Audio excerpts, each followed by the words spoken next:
নমস্কাৰ মাইনী জেনেৰ সমদৰ্শকক মই মৃগাংক শইকীয়া আকৌ এবাৰ জনাইছোঁ স্বাগতম। এই মুহূৰ্তত মোৰ সৈতে উপস্থিত আছে বিশিষ্ট পৰিৱেশ সাংবাদিক মুবিনা আক্তাৰ, উপস্থিত আছে জ্যেষ্ঠ সাংবাদিক চন্দন কুমাৰ দুৱৰা। হয়, আমি এই মুহূৰ্তত কথা পাতিবলৈ লৈছোঁ এটা অত্যন্ত গুৰুত্বপূৰ্ণ বিষয়ৰ ওপৰত। বিষয়টো হৈছে এনভাইৰনমেণ্ট ইম্পেক্ট এছেছমেণ্ট 2020।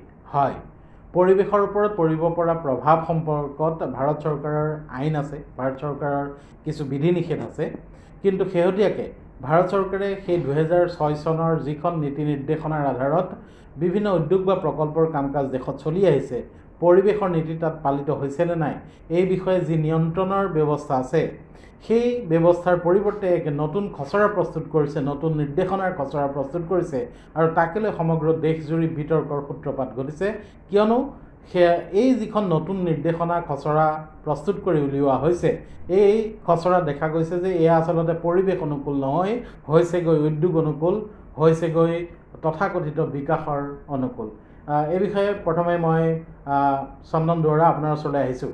আপোনাৰ পৰা জানিব বিচাৰিম, যি খচৰা প্ৰস্তুত কৰা হৈছে EIA এনভাইৰনমেণ্ট ইম্পেক্ট এছেছমেণ্ট 2020, এই খচৰাৰ এটা ইতিহাস আছে, এই সম্পৰ্কে আমাক অলপ জনাব নেকি?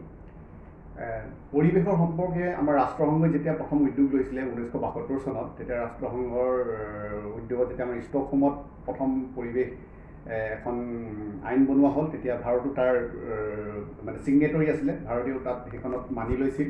আৰু তাৰপিছত আমাৰ পৰিৱেশ সম্পৰ্কীয় তেনেধৰণৰ ইমান প্ৰত্যাহ্বান অহা নাছিলে, কিন্তু যেতিয়াই ভূপালত দুৰ্ঘটনাটো ঘটিলে, ভূপাল গেছ দুৰ্ঘটনা ঘটাৰ পিছত তেতিয়া আমাৰ যি দুখন পৰিৱেশ আইন তেতিয়া মানে কৰিছিলে, এখন বায়ুক লৈ পেলাই, আমাৰ বায়ু প্ৰদূষণৰ, আৰু এখন পানীক লৈ পেলাই, তেতিয়া সেইকেইখন মানে পৰ্যাপ্ত নহয় বুলি মানে গম পোৱা গ'ল। তাৰপিছতে আমাৰ 1984 চনত তেতিয়া এখন আমাৰ আইন বনোৱা হ'ল, আৰু সেই আইনখন পিছলৈ 2006 চনত আকৌ সংশোধন কৰি পেলাই এখন পূৰ্ণ আইন বনোৱা হ'ল।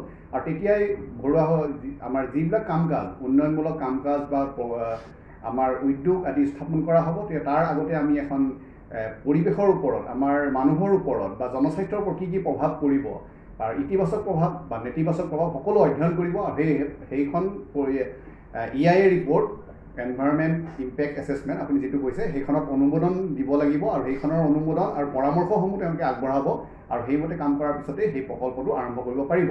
এইটোৱে হৈছে আমাৰ এনভাইৰনমেণ্ট ইম্পেক্ট এছেছমেণ্টৰ নিয়ম। হয়, এতিয়া সেই নিয়মটোকে 2006 চনত, 1984 চনৰ পৰা আৰম্ভ হৈ 2006 চনত যিখন এটা নিৰ্দিষ্ট ধৰাবন্ধা এখন নিয়ন্ত্ৰণ নিৰ্দেশ বনোৱা হ'ল, সেইখনৰ আধাৰত ইমান দিনে চলি আহিছিল। হঠাৎ এতিয়া 2020 চনত তাৰ সংশোধনীৰ প্ৰয়োজনীয়তা আহি পৰিল বুলি কেন্দ্ৰীয় চৰকাৰে অনুধাৱন কৰিছে, আৰু সেয়া আচলতে উদ্যোগ পৰিৱেশ অনুকূল নহয়, সেই নতুন যি খচৰা সেয়া সম্পূৰ্ণৰূপে হৈ পৰিছে উদ্যোগ অনুকূল। আপোনাৰ প্ৰথম প্ৰতিক্ৰিয়া কি হ'ব? মই দুটা সৰু মানে সাধাৰণ মানুহৰ জ্ঞাতাৰ্থে মই কথাটো জনাব বিচাৰোঁ যে দুটা সৰু উদাহৰণ, মানে আপুনি যে কৈছে মানে কিয় হঠাৎ এই প্ৰয়োজনটো আহি পৰে। আপোনালোকে জানে আজি তিনিচুকীয়া জিলাৰ বাগজানত যি কাণ্ড ঘটি গ'ল, এই কাণ্ডটো এইটো কাৰণেই ঘটিল যে সেই সময়ত হয়তো তাত য'ত ঘাট খনা হৈছিল, তাৰ মোৰ এতিয়া ধাৰণা হয় আমাৰ যে তাত সেইটো একচুৱেল এনভাইৰনমেণ্ট ইম্পেক্ট এছেছমেণ্টৰ সম্পূৰ্ণ প্ৰক্ৰিয়াৰে সি গৈছিল নাই, তাত সন্দেহ আছে। কাৰণ তাৰপাছত আমাৰ এইটো এটা যেনেকুৱা ধৰণৰ এটা প্ৰলয় কাণ্ড, তাৰ কাৰণে জনস্বাস্থ্যৰ প্ৰতি যি এক ডাঙৰ এটা ভাবুকি আহি পৰিছে। দুখনকৈ এক ডিব্ৰু-চৈখোৱা ৰাষ্ট্ৰীয় উদ্যান, ইফালে আপোনাৰ মাগুৰী মতাপুং বিল, তাৰ গোটেই সেই বনাঞ্চল, তাৰ বিল, নদী, জান জুৰি, তাৰ খেতি পথাৰ, সকলোৰে প্ৰতি মানে যি প্ৰদূষণ তাত। গতিকে এই গোটেইবোৰ যদি আগতেই আমাৰ ইনভাইৰনমেণ্ট ইম্পেক্ট যিটো আমি কওঁ এছেছমেণ্ট, সেই এছেছমেণ্টটো ভালদৰে হ'লহেঁতেন, সেই খাতকেইটা হয়তো তাত বহোৱা নহ'লহেঁতেন। কিন্তু তেনেকৈ চলি আছিল গ'ল। কিন্তু এই দুৰ্ঘটনাটো হোৱাৰ পাছত আচলতে আমাৰ চকু মুকলি হ'ব লাগিছিল যে আমি আচলতে এইবোৰ লোকালয়ৰ পৰা কিমান আঁতৰত কৰিম, বা হেৰিত বনাঞ্চল বা যিবোৰ আমাৰ ক্ৰিটিকেল ৱাইল্ড লাইফ হেবিটেট আছে তাৰ কিমান। কিন্তু কথা আছে আকৌ একে সময়তে মাটিৰ তলত সেই খাৰুৱা তেল য'ত আছে তাতেই খাট খান্দিব পৰা যাব। এতিয়া কথা আছে এইবিলাকৰ কাৰণেই আচলতে এনভাইৰনমেণ্ট ইম্পেক্ট এছেছমেণ্টটো খুব প্ৰয়োজনীয়। কিন্তু আমি দেখিছোঁ যে আগৰ পৰাই ডাঙৰ কৰ্পৰেট গোষ্ঠীবিলাকে এইবিলাক যিকোনো ধৰণে পাছ কৰাই আনে। বিভিন্ন ধৰণৰ প্ৰক্ৰিয়াৰ মাজেদি পাছ কৰাই আনে আৰু সেইটো কাৰণে আজি বাগদানৰ নিচিনা দুৰ্ভাগ্যজনক এটা ইনচিডেণ্ট হ'ব পাৰে। এতিয়া কথা হ'ল বাগজানত যেতিয়া ইমানখিনি ক্ষতি হৈ গ'ল তাৰ পাছত আপোনালোকে মন কৰিব তাত আমাৰ ষ্টেটৰ যিখন পলিউশ্যন কণ্ট্ৰল বৰ্ড আছে তেওঁলোকে তাৰ বাকীকেইটা খুব বন্ধৰ কাৰণে এখন জাননী জাৰি কৰিলে। তেওঁলোকে ক'লে যে সেই কয়লা ক্ষেত্ৰৰ খুব আপোনাৰ তৈল ক্ষেত্ৰৰ খুব বন্ধ কৰিব লাগে, কিন্তু উইদিন 48 আৱাৰ্ছ 48 ঘণ্টাৰ ভিতৰত তেওঁলোকে সেই জাননী আকৌ উঠাই ল'লে। তাৰমানে এনেকুৱা হ'ল তেওঁলোকক কোনোবাই ৰঙা চকু দেখুৱালে যে তহঁতে এইবোৰ কি কৰিব গৈছ। গতিকে এই কথাটোৱে প্ৰমাণ কৰিলে যে আমাৰ কাৰণে প্ৰকৃতি পৰিৱেশ জনস্বাস্থ্য কোনোৱেই ডাঙৰ কথা নহয়। আমাৰ কথা হৈছে সম্পদ আহৰণৰ যিটো আমাৰ এইটো এটা মানে এখন যিখন আমি অৱতীৰ্ণ হৈছোঁ যুঁজত কেৱল সম্পদ আহৰণ কৰি যাম, মানে তাৰ ইমান ব্যাপক হৈ গৈছে সম্পদ আহৰণৰ আমাৰ এই হেৰিখন। তাত মানে এতিয়া কোনো বস্তুৱে আমাক আচলতে আপুনি মই বা আমাৰ প্ৰকৃতি পৰিৱেশ একোৱে বাধা দি ৰাখিব নোৱাৰে। মানে কয়লা উলিয়াবই লাগিব, তেল উলিয়াবই লাগিব এইটো। আৰু সেইটো কাৰণে মই মন কৰিছোঁ যে আমাৰ কেন্দ্ৰত NDA চৰকাৰ অহাৰ পাছৰ পৰা, NDA চৰকাৰ আগতেও আছিল, অটল বিহাৰী বাজপেয়ীদেৱৰ দিনত তেতিয়াও আছিল, কিন্তু তেতিয়া আমি ইমান বেছি এনেকুৱা ধৰণৰ আগ্ৰাসী ৰূপ দেখা নাছিলোঁ। কিন্তু এই যোৱা কেইটা বছৰত আমি যিবোৰ দেখিছোঁ অকল আমি বুলিয়ে অসমত বুলিয়ে নহয় গোটেই ভাৰতবৰ্ষতে এটা উমি এটা ক্ষোভৰ দাবানল ঘটিছে, মানে জ্বলি আছে। বিশেষকৈ আপুনি চাব তামিলনাডুতেই হওক বা উৰিষ্যাতে হওক ছত্তীশগড়তে হওক বিভিন্ন সময়ত কিন্তু মানুহক এইবোৰ কাৰণে যোনে প্ৰতিবাদ কৰিছে তাৰ মুখ বন্ধ কৰাৰ চেষ্টাও কৰা হৈছে। একে সময়তে আপুনি আৰু এটা চাব দিহিং পাটকাই আমাৰ এটা সাংঘাতিক ধৰণৰ এটা ইছ্যু হৈ গ'ল অলপ দিনৰ আগত, যেতিয়াই চালেকি নামৰ বনাঞ্চলখন দিহিং পাটকাই হস্তি প্ৰকল্পৰ ভিতৰত তাত যেতিয়া কয়লা খননৰ অনুমতি দিলে। কিন্তু কথাটো হ'ল কি কোল ইণ্ডিয়াই ইতিমধ্যেই কিন্তু তেওঁলোকে তাৰ অনুমোদন পোৱাৰ আগৰ পৰাই আজি 10-12 বছৰ ধৰি তেওঁলোকে তাত অবৈধভাৱে আগতে বৈধভাৱে কৰিছিল, তেওঁলোকে অবৈধভাৱে কিন্তু তাত কয়লা খনন কৰি আছিল। তাৰমানে কি হৈছে তেওঁলোকে কয়লা খনন কৰি এটা সময়ত তেওঁলোকে ক'লে নহয় এইটো আমি এতিয়া বৈধ কৰিব লাগে আমাৰ অবৈধ কামটো। গতিকে তেওঁলোকে এটা অনুমোদন বিচাৰিলে বন্যপ্ৰাণী উপদেষ্টা ৰাজ্যত হওক ৰাষ্ট্ৰীয়ভাৱে হওক আৰু আল্টিমেটলি তেওঁলোকে পালে। সেই কথাটো এতিয়াও আমাৰ কাৰণে অবৈধ, কাৰণ তেওঁলোকে অলৰেডি কয়লা খনন কৰি আছে, পিছতে অনুমোদনৰ কাৰণে এপ্লাই কৰিছে, মানে যিটো তেওঁলোকৰ মানে এক্সট্ৰা যিটো এৰিয়া সেইটোত। কিন্তু কথাটো হ'ল এতিয়া আমাৰ ইনভাইৰনমেণ্ট ইম্পেক্ট এছেছমেণ্টৰ যিখন খচৰা প্ৰস্তুত হৈছে তাত এই কথাটোকে কৰিব বিচৰা হৈছে যে কোনোবা এটা কাম, কোনোবা এটা প্ৰকল্প, কোনোবা এটা খনন কাৰ্যত কামটো হৈ আছে, আগতে তেওঁলোকে অনুমোদন লাভ কৰা নাই, কিন্তু তেওঁলোকে যদি অনুমোদন লাভ কৰা নাই তেওঁলোকে পিছত হ'লেও অনুমোদন লাভ কৰিব যদি তেওঁলোকে দেখাব বিচাৰে যে এইটো আমি ছাষ্টেইনেবিলিটিটো বৰ্তাই ৰাখি তাক মানে আমি আপোনাৰ এনভাইৰনমেণ্ট ৰিফৰ্মছবিলাক মনত কৰি ৰাখি পেলাই আমি এইটো কামটো চলাই যাম বুলি ক'লেও তেওঁলোকে যিমান ক্ষতিকাৰক প্ৰকল্পই নহওক কিন্তু তাৰ অনুমোদন পাই যাব। আগতীয়াকৈ তেওঁলোকে সেইটো নল'লেও হ'ব এই খচৰাখনত কৰিবলৈ বিচৰা। আৰু বহু ভয়ংকৰ দিশ আছে এই খচৰাখনত, যিবিলাক সন্দৰ্ভত আমি সবিশেষ পাতিম। চন্দন ধৰা, মই আপোনাৰ পৰা জানিব বিচাৰিছোঁ আচলতে সাধাৰণ মানুহ, অসমৰ সাধাৰণ মানুহ এতিয়াও কিন্তু আচলতে কিমান ভয়ংকৰ এই 2020 এই EIA এনভাইৰনমেণ্ট ইম্পেক্ট এছেছমেণ্ট যি EIA 2020 যি খচৰা, এয়া যে বহুত বিপদজনক, প্ৰকৃতিৰ কাৰণে কওক, উত্তৰ পূব ভাৰতৰ কাৰণেই কওক, সমগ্ৰ দেশৰ কাৰণেই কওক, পৃথিৱীৰ কাৰণেই কওক, অত্যন্ত যে ক্ষতিকাৰক এই বিষয়ে কিন্তু আমাৰ সাধাৰণ মানুহ অজ্ঞ। এই সন্দৰ্ভত যদি সহজ সৰল ভাষাৰে ৰাইজক আপুনি বিষয়টো বুজাই দিয়ে তেতিয়াহ'লে অধিক স্পষ্ট হৈ পৰিব। হয়, এতিয়া উন্নয়ন হওক, আমি এতিয়া ধৰক উন্নয়নমূলক যিবিলাক আমাৰ কাম লৈছে, কিছুমান উন্নয়ন আমাক লাগিব, কিন্তু তাৰ কাৰণেই এখন EIA এখন বনোৱা হৈছিল যে উন্নয়ন আমাৰ হ'ব লাগিব কিন্তু ৰাইজৰ ক্ষতি হ'ব নালাগিব বা পৰিৱেশৰ ক্ষতি হ'ব নালাগিব। এতিয়া ধৰক আমাৰ যিবিলাক ডাবল লেন ৰাস্তা আছিলে সেইবোৰ 4 লেন হৈ আছে, যিবোৰ 4 লেন ৰাস্তা হৈ আছিলে সেইবিলাক 6 লেন হৈ আছে, 8 লেন হৈ আছে। গতিকে এইবিলাকতো সকলো সাধাৰণ মানুহক স্পৰ্শ কৰি যাব তাতে সেইটো। আৰু তাৰ উপৰি হৈছে অসমৰ লগত আন্তঃৰাষ্ট্ৰীয় সীমান্ত আছে, গতিকে আন্তঃৰাষ্ট্ৰীয় সীমান্তৰ বিষয়টো ইয়াত অন্তৰ্ভুক্ত হৈছে। গতিকে সেইবিলাকেও সাধাৰণ মানুহক স্পৰ্শ কৰিব। গতিকে সাধাৰণ মানুহৰ মাজত যেতিয়াই আমি কিবা এটা ৰাস্তা বনাবলৈ হ'ব, এখন দলং বনাবলৈ হ'বলৈ তাৰ আগত এটা অধ্যয়ন কৰা যায়। সেই অধ্যয়নটোৱে যাতে ৰাইজৰ ক্ষতি নহয়, পৰিৱেশৰ ক্ষতি নহয়, যাতে এইফালে পানীৰ নলাবোৰ আছিল সেই পানীবোৰ যাতে ব্লক নহয়। আজি যিটো ধৰক আপোনাৰ পলাশবাৰী আমাৰ ছান ফাৰ্মা সেই চিউটিকেল কোম্পানীটোৱে যিটো কৰিছিলে, ধৰক পানী গোটেইফালে বন্ধ কৰি দিলে, গাঁৱৰ মানুহবিলাকৰ পানী জমা হৈ পেলাই এই গাঁওকেইখন পানীত বুৰ যাব লাগে।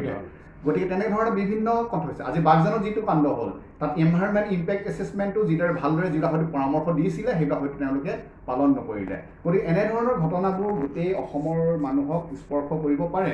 গতিকে সেইকাৰণে আমি এটা যেতিয়া ৰাস্তা বনাম, কিমান গছ কাটিব, কিমান নদী ভেটিব, কিমানখিনি পাহাৰ কাটিব, গতিকে সেইবোৰ যদি আমাৰ নহয়, গতিকে ইনভাইৰনমেণ্ট ইম্পেক্ট এছেছমেণ্টখন যদি তেওঁলোকে নোহোৱা কৰিব বিচাৰিছে বা শিথিল কৰি দিব বিচাৰিছে, তেতিয়াহ'লে যিমান গছ আছে ঠিক আছে, গছ কাটি দিয়া, এইবিলাক কাটি দিয়া, কোনো আমাৰ এইবিলাকৰ মানে তাৰ কাৰণে কোনো অনুমতিৰ প্ৰয়োজন নাই। এতিয়া সেইটো কৰিবলৈ গৈ আছে চৰকাৰে। তাৰোপৰি কৰিবলৈ গৈছে কি পাব্লিক কনচালটেশ্যন যিটো বা ৰাজহুৱা শুনানি যিবিলাক অনুষ্ঠিত হয় সেইবিলাক তেওঁলোকে লাহে লাহে নাইকিয়া কৰিব বিচাৰিছে। ৰাজহুৱা শুনানিৰ প্ৰয়োজন নাথাকিব বা ৰাজহুৱা শুনানিৰ দিন যিটো আগতে 30 দিন আছিলে সেইটো 20 দিন কৰিছে। আৰু নটিছখন যেতিয়া দিব তাৰপিছত 20 দিনৰ ভিতৰত জনাব পাৰিব। গাঁৱৰ মানুহে, সাধাৰণ মানুহে 20 দিন তেওঁলোকৰ কাৰণে যথেষ্ট নহয়। গতিকে আৰু তেওঁলোকক কমপ্লেইন আৰু কিছুমান উদ্যোগ স্থাপন কৰিবলৈ কাৰণে ধৰক চিডিউল ওৱানৰ উদ্যোগবিলাকৰ কাৰণে কোনো পাৰ্মিশ্যন নালাগিব। আন্তঃৰাষ্ট্ৰীয় সীমান্তৰ পৰা 100 কিলোমিটাৰ ভিতৰত হ'লে সেইটো তাত মানুহৰ শুনানিৰ প্ৰয়োজন নহ'ব। আৰু গতিকে এনেধৰণৰ যিবোৰ নিয়ম কৰিছে সেইবিলাকে আমাৰ সাধাৰণ মানুহক ক্ষতি কৰিব। গতিকে সাধাৰণ মানুহৰ স্বাৰ্থৰ লগতে ইয়াতে বেছি জড়িত হৈ আছে। আজি ধৰক বাগজান কাণ্ডটোৱে আমাক গুৱাহাটীত থকাখিনিক বা আনৰ মানুহখিনিক প্ৰভাৱ নকৰিব পাৰে, কিন্তু তাৰ প্ৰভাৱ আচলতে গোটেই অসমক পৰিছে। এইটো মানে মানুহখিনি হয়তো আশ্ৰয় শিবিৰত আছে আজি তাৰ বাগজানবাসী, কিন্তু তাৰ যিটো পৰিৱেশৰ প্ৰভাৱ সেইটো গোটেই অসমত পৰিছে, গোটেই অঞ্চলত পৰিব, গোটেই চাহ উদ্যোগত পৰিব। আৰু গোটেই আমাৰ যিটো এটা বেয়া পৰম্পৰা সৃষ্টি হৈছে, তেওঁলোকে আমি দেখিছোঁ যে বাগজানক লৈ পেলাই যিটো যুদ্ধকালীন ক্ষিপ্ৰতাৰে যিটো ব্যৱস্থা ল'ব লাগিছিলে, তাৰ মানুহখিনিৰ জনস্বাস্থ্যৰ কাৰণে যিটো ব্যৱস্থা ল'ব লাগিছিলে, মানুহখিনিৰ ক্ষতিপূৰণৰ যিটো ব্যৱস্থা ল'ব লাগিছিলে, যি যুদ্ধকালীন ক্ষিপ্ৰতাৰে যিবিলাক ব্যৱস্থা ল'ব লাগিছিলে সেইখিনি কৰা নাই। বৰং চৰকাৰে এটা EIA যিবোৰ নিয়ম আছিলে সেইবোৰ শিথিল কৰি পেলাই পৰিৱেশ আইনখন নতুনকৈ কৰিব খুজিছে। এইটো বৰ ভয়ংকৰ কথা। গতিকে এই বিষয়ে অসমৰ ৰাইজ সচেতন হ'ব লাগিব। আৰু সময় আমাৰ হাতত বৰ কম। ইতিমধ্যে এই যিখন 2020ৰ যি এনভাইৰনমেণ্ট ইম্পেক্ট এছেছমেণ্টৰ যিখন খচৰা প্ৰস্তুত কৰা হৈছে, এই খচৰাখনত কেতবোৰ অতি ভয়ংকৰ দিশ সন্নিৱিষ্ট কৰা হৈছে। ইয়াত যিকোনো এটা প্ৰকল্পক যিকোনো সময়তে চৰকাৰ এখনে তাক কৌশলগত আখ্যা দি তাক সকলো ধৰণৰ এই পৰিৱেশ আইনৰ আওতাৰ পৰা বাহিৰত ৰখাৰ এক ব্যৱস্থা কৰা হৈছে। এই যে ষ্ট্ৰেটেজিক ৰূপে যিকোনো এটা প্ৰকল্পকে চৰকাৰে ঘোষণা কৰিব পাৰিব আৰু যেতিয়াই মন যায় যিকোনো প্ৰকল্পকে পৰিৱেশ অনুকূল হওক নহওক সেইটো বিবেচনালৈ ননাকৈয়ে যে এটা প্ৰকল্প চলাব পাৰিব, এই এনেকুৱা ভয়ংকৰ সিদ্ধান্ত চৰকাৰখনে লৈছে। অধিক কি জনাব আপুনি? মই এইটো কৈছোঁ যে যিটো কৈছে যে আন্তঃৰাষ্ট্ৰীয় সীমাৰ পৰা 100 কিলোমিটাৰৰ ভিতৰত কোনো ধৰণৰ পাৰ্মিশ্যনৰ কথা নাহিব, কোনো পাব্লিক কনচালটেশ্যনৰ কথা নাহিব। তেওঁলোকে যি মন যায় যেনেকুৱা উদ্যোগ তেওঁলোকে তেনেকুৱা ধৰণৰ উদ্যোগ তাত স্থাপন কৰিব পাৰিব, প্ৰকল্প কৰিব পাৰিব, খনন কৰিব পাৰিব। এতিয়া কথা হ'ল যে বিশেষকৈ উত্তৰ পূৰ্বাঞ্চল, আমাৰ সীমাত কেইবাখনো ৰাষ্ট্ৰ আছে, 8খন আছে। আটাইতকৈ ডাঙৰ কথা হৈছে আমাৰ চীনৰ পৰা আমি বেছি দূৰত নহয় চাব গ'লে, অৰুণাচল, অসম। কিন্তু মোৰ এনেকুৱা লাগিছে, মই এইটো কাৰণে এই আইনখনক অসমৰ পৰিপ্ৰেক্ষিতত এখন ক'লা আইন বুলি ক'ব খুজিছোঁ। প্ৰকৃতি পৰিৱেশৰ কাৰণে এখন ডাঙৰ ক'লা আইন এখন ক'বলৈ গৈ আছে। যে এইখনে কি কৰিব আমাক, এই যে মোৰ ধাৰণা হৈছে যে আমাৰ যে প্ৰায় 150টামান নদী বান্ধৰ প্ৰকল্প অলৰেডি ইন দ্য পাইপলাইন অৰুণাচলত, যে এইবিলাক কিন্তু বিভিন্ন সময়ত আমি যিহেতু নালমনি সোৱণশিৰি বিদ্যুৎ প্ৰকল্পৰ কাৰণে আমি যিহেতু আমাৰ এটা আন্দোলন হৈ আছে, গতিকে ঠিক তেনেকৈ চিয়াঙত 10,000 মেগাৱাটৰ এটা প্ৰকল্প আহি থকাৰ কথা আমি জানো, ইটালীনৰ কথা আছে, এনেকুৱা ধৰণৰ প্ৰায় 150টা বহুত ডাঙৰ সৰু প্ৰজেক্টৰ কথা আছে। গতিকে এইবোৰৰ কাৰণে এইবোৰততো বহুত ডাঙৰ কোম্পানীয়ে ইনভেষ্ট কৰি থৈ দিছে, তেওঁলোকৰ পইচা সোমাই আছে। এতিয়া কথা হৈছে এইবোৰ যেনে তেনে পাৰ কৰাব লাগে। গতিকে তেওঁলোকৰ ইনভেষ্টমেণ্ট যিবিলাকে কৰি থৈছে সেইসকলৰ পইচাটো ওলাব লাগে, তেওঁলোকে আৰু যাতে দেৰি নহয়, গতিকে বিলম্ব যাতে নকৰিব নালাগে। গতিকে তেওঁলোকে ধাহি মুহি বুলডজাৰ চলাই দিব বিচাৰিছে। সকলো ধৰণৰ নীতি নিয়ম, সকলো ধৰণৰ মানে পৰিৱেশটোক আচলতে এতিয়া প্ৰকৃতি আৰু পৰিৱেশক আচলতে উন্নয়নৰ কাৰণে এটা ৰোড ব্লক এইটো হিচাপে আচলতে এইখন চৰকাৰে প্ৰক্ষেপ কৰিব বিচাৰিছে আৰু সেইকাৰণে এই খচৰাটো আনিছে। এতিয়া আপুনি চাওক, আজি যদি আমি নামনি সোৱণশিৰি বিদ্যুৎ প্ৰকল্প লৈ ইমান ভয় খাই আছোঁ, গাৰ্ডৱালখন কেইবাবাৰো ব্ৰিজ হৈছে, ভাঙিছে। গতিকে এইটো কেনেকুৱা ধৰণৰ এটা আমাৰ কাৰণে মানে এটা ডাঙৰ এটা দুঃস্বপ্ন, এটা দুৰ্যোগ এটা আমি যেন আগত ৰৈ আছোঁ। এতিয়া আমি কৈ আছোঁ অসমত যিটো বান পৰিস্থিতি, এই বান পৰিস্থিতিটো অকল ব্ৰহ্মপুত্ৰৰ বানে কৰিছে নেকি?